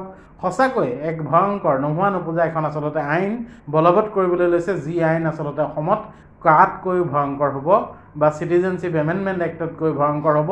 অসমৰ ভৱিষ্যত, বৰ্তমান, অতীত বুলি একো কথাই নাথাকিব যদিহে এই আইন বলবৎ হয়। শেষত চন্দন দুৱৰা, আপুনি কিবা ক'ব? মই সেইটোকে কওঁ, এতিয়া ৰাইজে খুব বেছিটো বিষয়টো খুব কমপ্লিকেটেড নহয়, কমপ্লেক্স বা এইটো কোনোবা ডাঙৰ অধ্যাপক বা বিজ্ঞানী সেইসকলে কৰিব পাৰিব তেনেকুৱা বুলি ভাবিব নালাগে। আমি অসমীয়াতে এখন কাগজত লিখি পেলাই সেইটো যিটো ইমেইল দিছে তাতে আমি হয়তো স্কেন কৰি এখন পঠাই দিব পাৰোঁ, বা আমি অসমীয়াতে লিখিব পাৰোঁ, বা ইংৰাজীত লিখিলেও বা অসমীয়াত লিখিলেও সেইখন স্কেন কৰি পেলাই চিঠিখন আমি মিনিষ্ট্ৰী ছেক্ৰেটেৰীলৈ সম্বোধন কৰি, সচিব মিনিষ্ট্ৰী ফৰেষ্ট আৰু পৰিৱেশ মন্ত্ৰালয়, কেন্দ্ৰীয় চৰকাৰ বুলি লিখি আমি চিঠিখন পঠাই দিব লাগে যে এইকেইটা কথা আমি নেমাতোঁ। প্ৰথম কথা হ'ল, আমি বৃহৎ উদ্যোগৰ কাৰণে যিটো EIA নোহোৱা কৰিব বিচাৰিছে সেইটো আমি মানি ল'ব নোৱাৰোঁ। আন্তঃৰাষ্ট্ৰীয় সীমান্তৰ পৰা 100 কিলোমিটাৰৰ ভিতৰত উদ্যোগৰ কাৰণে প্ৰয়োজন নহ'ব, অনুমতি প্ৰয়োজন নহ'ব, সেইটো আমি মানি ল'ব নোৱাৰোঁ। ৰাজহুৱা শুনানিৰ দিন হ্ৰাস কৰিছে, সেইটো কৰিব নোৱাৰোঁ। আৰু ষ্ট্ৰেটেজিক টেগ লগাই দি, ষ্ট্ৰেটেজিক বা প্ৰতিৰক্ষামূলক বুলি কৈ পেলাই যিকোনো প্ৰকল্প যিটো কৈ পেলাই তেওঁলোকক তাৰ কাৰণে EIAৰ প্ৰয়োজন নহ'ব, আৰু মানুহৰ তথ্য জনাৰ অধিকাৰ যিটো কাঢ়ি নিব খুজিছে সেইটো আমি মানি ল'ব নোৱাৰোঁ। আৰু যিটো অনুমোদন অবিহনে স্থাপনৰ পিছত উদ্যোগ পাৰ্মিশ্যন অবিহনে উদ্যোগ স্থাপন ক্ষতিকৰ উদ্যোগবিলাক স্থাপন কৰাৰ মানে যিটো ষড়যন্ত্ৰ কৰিছে সেইটোক আমি এতিয়া মানি ল'ব। এইকেইটা বিষয় লিখি পেলাই জাষ্ট পঠালেই হ'ল। আমি ভাবোঁ যে অসমৰ ৰাইজে এইখিনি কাম কৰিব। হয়, নিশ্চিতভাৱে অসমবাসীৰ দায়িত্ব বৃদ্ধি পাইছে।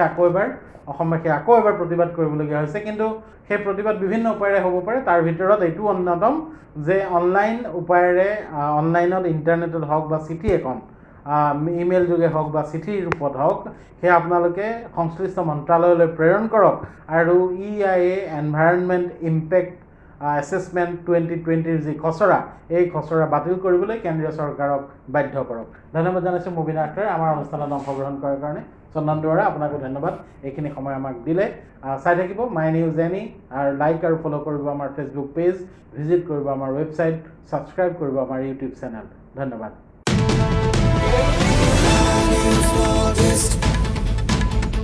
My news for